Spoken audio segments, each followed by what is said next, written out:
Halo Sobat Klise, kembali lagi kita bertemu di channel review film kesayangan kaula muda. Di review film kali ini kita akan menceritakan sebuah film horor fantasi di mana seorang ilmuwan hebat yang menemukan sebuah formula penghilang alias invisible yang sudah teruji klinis dan dia sendiri yang menjadi manusia percobaannya. Tapi sebuah malapetaka terjadi di mana formula pembaliknya ternyata tidak bekerja di DNA manusia dan hanya bekerja di DNA binatang. Bagaimanakah sepak terjang si profesor yang tak terlihat ini dalam upaya mengembalikan dirinya menjadi sedia kala, atau malah nyaman dengan keadaan yang tak terlihatnya? Duduk manis, ambil posisi PW dan simak dengan baik.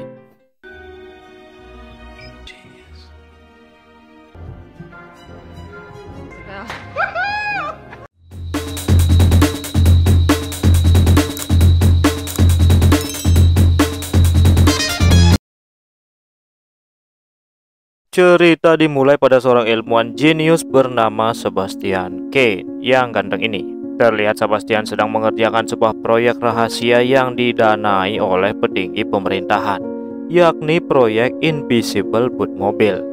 Bukan, Invisible Man alias manusia tak terlihat, yang tujuannya adalah agar Amerika Serikat menjadi negara tak terkalahkan dengan adanya pasukan tentara militer yang tidak terlihat oleh musuh-musuhnya. Sebenarnya Sebastian dan tim sudah berhasil menemukan formula tak terlihat tersebut dan menyuntikkannya kepada 7 objek percobaan yang semuanya adalah binatang biasa dan 1 gorila. Kalau hilang saja dan tidak kembali normal bukan penemuan yang perfect namanya, sehingga saat ini masih sedang diteliti oleh Sebastian adalah formula pengembaliannya agar objek yang tidak terlihat tadi bisa kembali normal seperti biasa. Secara kebetulan karena membaca tulisan di langit-langit pada malam itu, Sebastian berhasil menemukan formula kembalikannya dengan susunan DNA yang stabil, dan itu menjadi bukti bahwa formula ini akan berhasil mengembalikan objek percobaan menjadi normal kembali. Sehingga Sebastian langsung menghubungi rekannya yang cantik bernama Linda. Meskipun orang yang jenius bukan berarti Sebastian tidak punya hasrat dan pikiran mesum seperti mengintip tetangganya yang janda dan kesepian dari jendela yang terbuka. Namun karena tak ingin berpikiran kotor terlalu lama, Sebastian pun segera berangkat ke fasilitas pada pagi harinya. Beralih ke fasilitas penelitian di mana di sana ada rekan kerja Sebastian yang bernama Matthew yang kebetulan akan sedang membius gorilanya yang sudah 3 hari menjadi objek tak terlihat mereka. Ketika akan menyuntikkan bius, tiba-tiba terjadi insiden tak terduga ketika si gorila mengamuk dan keluar dari kandangnya tepat saat Sebastian tiba di sana.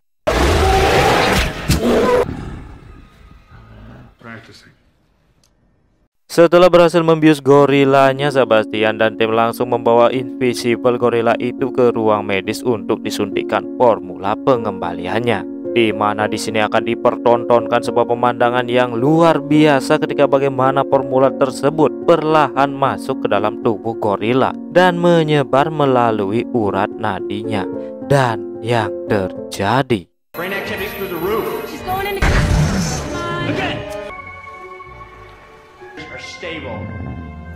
setelah si gorila normal, mereka pun merayakannya di restoran yang di situ Sebastian mengajak Linda untuk berbicara 4 mata, mengungkapkan isi hati yang sebenarnya Sebastian yang sudah lama memendam perasaan terhadap Linda, tanpa Sebastian tahu jika Linda ternyata diam-diam menjalin hubungan dengan Matthew, sesama rekan kerjanya di proyek tersebut. Keesokan harinya Sebastian dan tim pun pergi menemui pihak berwenang yang mendanai proyek ini, di mana Linda dan Matthew cukup terkejut saat Sebastian mengatakan jika proyek ini belum sempurna. Padahal jelas-jelas mereka sudah berhasil menemukan formula penghilang dan pembalikannya. Ternyata alasan Sebastian melakukan hal itu adalah karena tidak ingin kehilangan proyeknya terlalu cepat. Ketika penelitian mereka berhasil, otomatis proyeknya akan langsung diambil alih oleh pemerintah. Dipastikan Sebastian dan timnya pasti tidak akan dibutuhkan lagi. Sehingga daripada kehilangan proyeknya, dia lebih baik meminta tambahan waktu untuk menyempurnakan formula tersebut.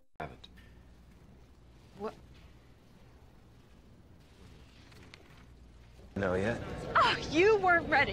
Once they know that we've completed this, their project, but it's my dream, it's my vision. Dengan fakta bahwa mereka telah berhasil melakukan eksperimennya kepada 7 objek binatang, kali ini Sebastian ingin masuk pada tahap ketiga, yaitu mencoba pada subjek manusia, di mana Sebastian sendiri yang menjadi sukarelawannya. Dan hari penyuntikan Sebastian pun tiba, di mana dia dibaringkan dan diikat untuk mencegah gerakan-gerakan yang tak terduga. Dan di detik-detik formulanya disuntikkan, Sebastian masih belum merasakan apa-apa, tetapi yang terjadi,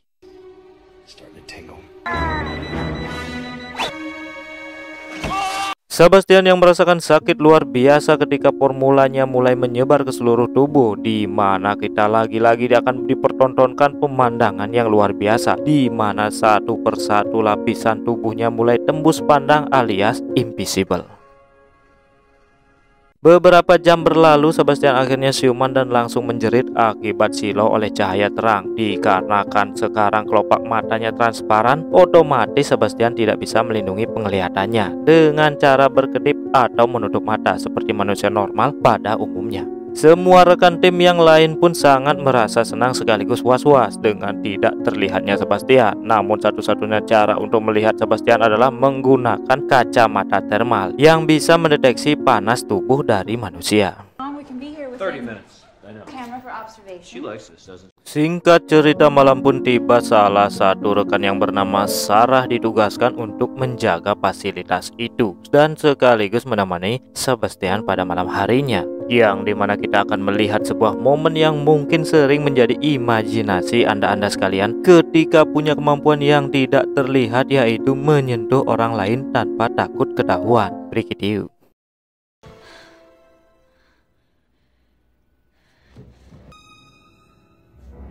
Bukannya gembira dengan pencapaian ini, mereka semua justru malah dibuat was-was ketika memiliki teman yang tidak terlihat. Salah satunya ketika si cantik ini sedang berada di toilet, dan dia pun merasa tidak tenang saat akan mau duduk, padahal dia sedang sendirian di toilet tersebut.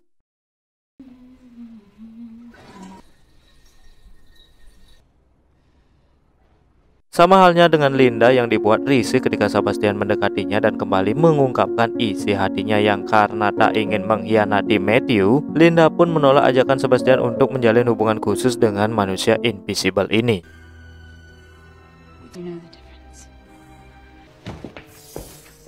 Tiga hari berlalu, kini saatnya Sebastian akan melakukan proses tahap pengembalian atau menjadi manusia normal. Namun setelah formula disuntikan, reaksinya sama seperti sebelumnya, tetapi hasilnya nihil.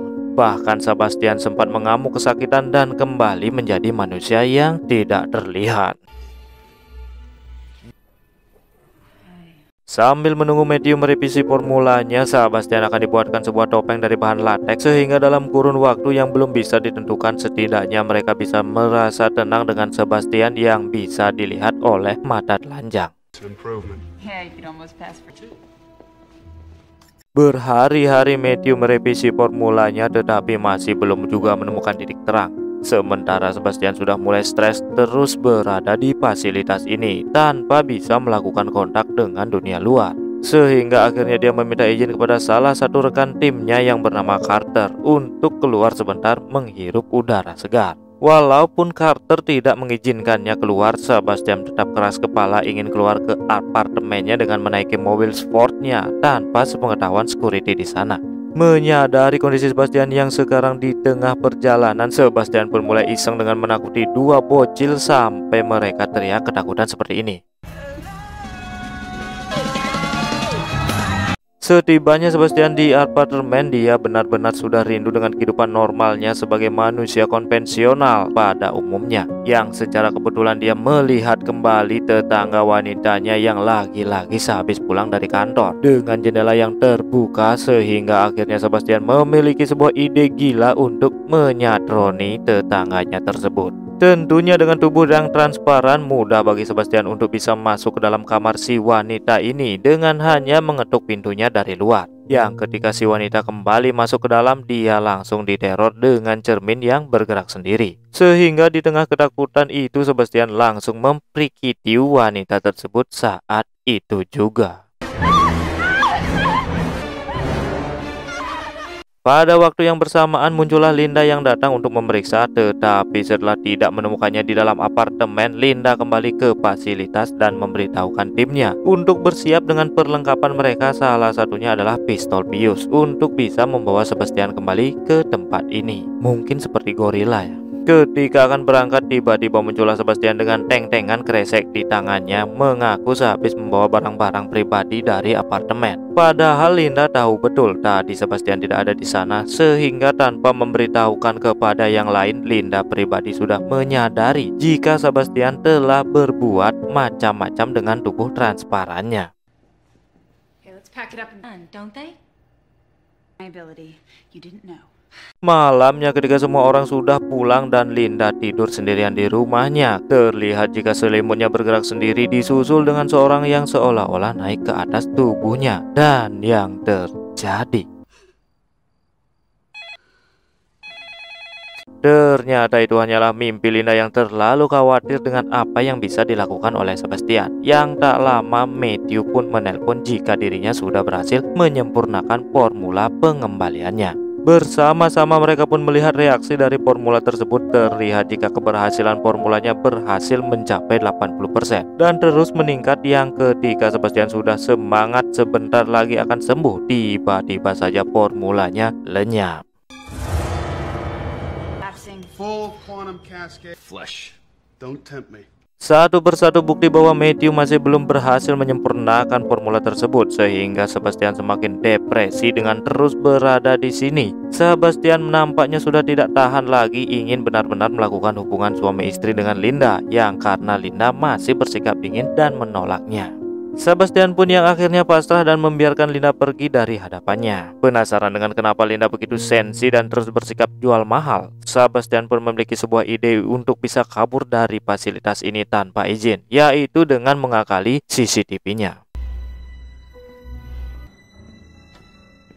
Ternyata dengan cara diputarkan kembali video yang sama berulang-ulang kali, alhasil prank yang mendapatkan giliran jaga pun tidak menyadari jika Sebastian sudah keluar dari fasilitas tersebut. Di mana Sebastian tidak pulang ke apartemennya, dia malah jalan-jalan sedikit dan menjahili orang. Setelah itu dia langsung pergi ke rumah Linda dan akhirnya mengetahui jika alasan Linda terus-terusan menolaknya adalah karena dia diam-diam menjalin hubungan dengan Matthew, yang sebenarnya sudah dianggap saudara oleh Sebastian sendiri. Sure, I'm staring at him.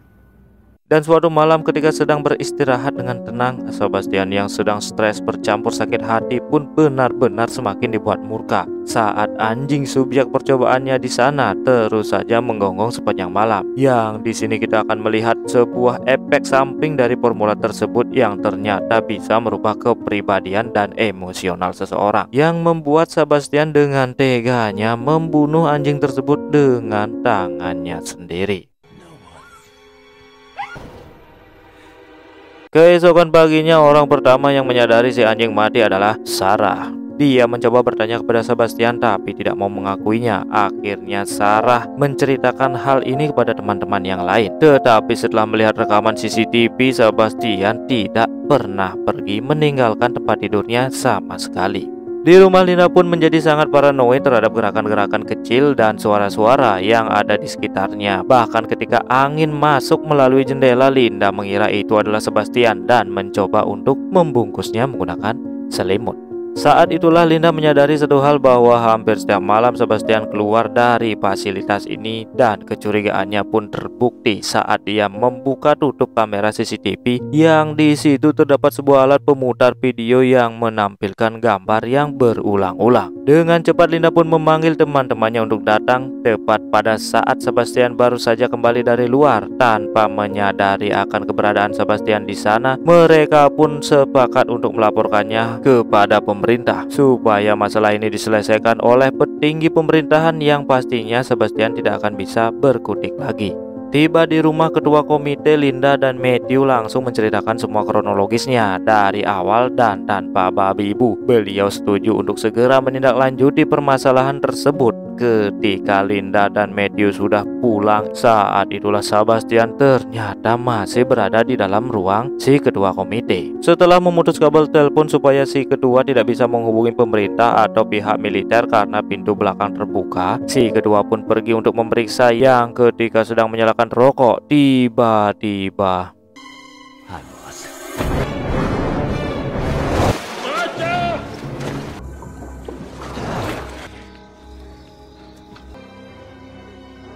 esok paginya Linda pun dikejutkan dengan kabar kematian si ketua. Dan pada malam harinya ketika Linda dan Matthew akan pergi meninggalkan fasilitas, tiba-tiba kode keamanan mereka untuk menggunakan lift pun tidak bisa digunakan. Yang setelah diperiksa ternyata sudah ada yang mengganti kode mereka semua, kecuali milik Sebastian. Sehingga jelas bahwa dia berniat untuk mengurung mereka semua di tempat ini.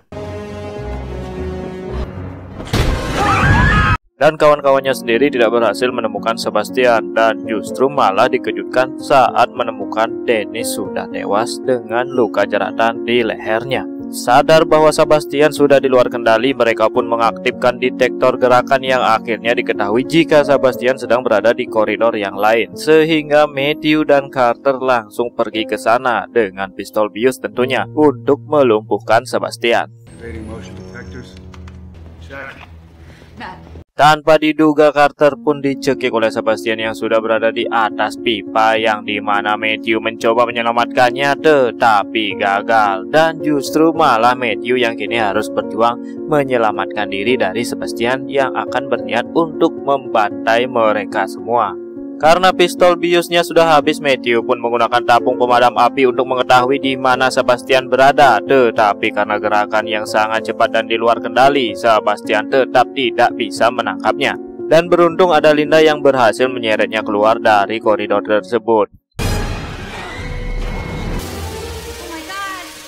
Sementara Linda yang lari berhasil kembali ke lab dan kembali bersama. Sementara Sarah berada di tempat ruang penyimpanan, tetapi dia dikejutkan dengan beberapa gerakan. Sontak dia langsung mengambil kantong darah dengan tujuan agar bisa mengetahui jejak Sebastian. Tetapi tidak lama kemudian Linda dan Matthew pun baru sadar bahwa Sarah sudah tewas di tangan Sebastian. Di mana beberapa saat kemudian Frank sendiri ditusuk dari belakang menggunakan sebatang besi. Sehingga sekarang yang tersisa hanyalah Linda dan Matthew yang terjebak di ruang pendingin.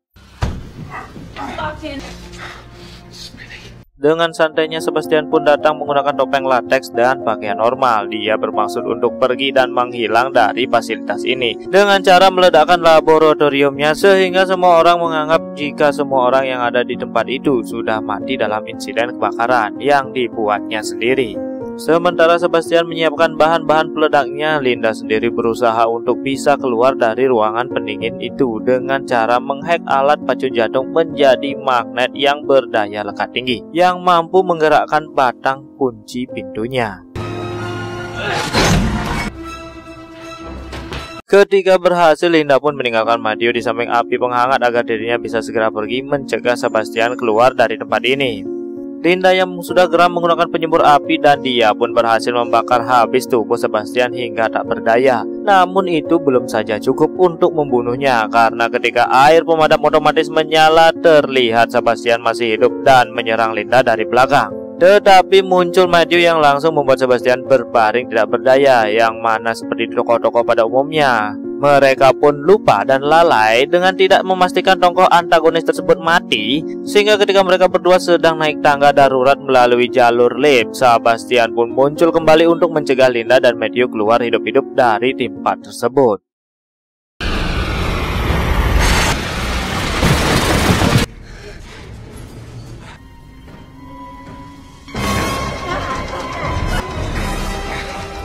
Sebastian pun berhasil meraih Linda dan mendarat tepat di atas lift yang hanya memiliki satu tali untuk bertahan dengan memanfaatkan hawa nafsu dari Sebastian. Linda berhasil mengecohnya dengan memutus tali yang tersisa sehingga Sebastian tewas dalam ledakan dahsyat yang terjadi di laboratorium itu.